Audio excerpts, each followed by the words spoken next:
চলতি হজ মৌসুমে অনুমোদন ছাড়া হজ পালন করলে গুনতে হবে মোটা অঙ্কের জরিমানা।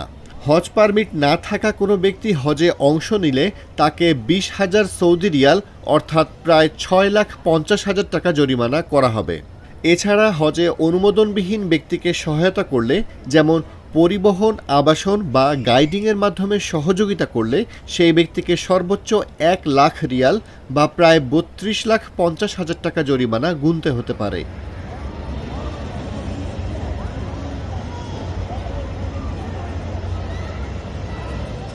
সৌদি সরকার জানিয়েছে, অনুমোদনহীন হজ পালনের ক্ষেত্রে যদি কোনো প্রবাসী নাগরিক জড়িত থাকেন তাহলে তাকে দেশ থেকে বহিষ্কার করা হবে এবং পরবর্তী 10 বছর সৌদি আরবে প্রবেশে নিষেধাজ্ঞা জারি থাকবে।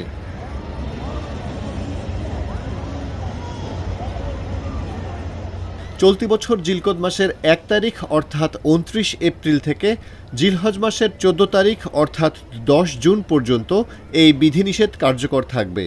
এ সময়ে হজ পারমিট ছাড়া কেউ মক্কা নগরী ও আশপাশের পবিত্র এলাকাগুলোতে প্রবেশ বা অবস্থান করতে পারবেন না।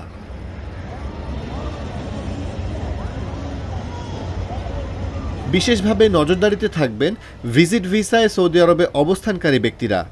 এ প্রসঙ্গে বাংলাদেশ ধর্ম মন্ত্রণালয়ের পক্ষ থেকে বাংলাদেশি নাগরিকদের এ ধরনের অননুমোদিত কর্মকাণ্ড থেকে বিরত থাকার আহ্বান জানানো হয়েছে। ধর্ম উপদেষ্টা ডক্টর আফম খালিদ হোসেন বলেন, হজ ব্যবস্থাপনায় সৌদি সরকারের ঘোষিত আইন ও বিধিনিষেধ যথাযথভাবে মানা অত্যন্ত জরুরি। মুসলিম উম্মার বৃহত্তর স্বার্থে সরকার সুশৃঙ্খল হজ ব্যবস্থাপনায় প্রতিশ্রুতিবদ্ধ।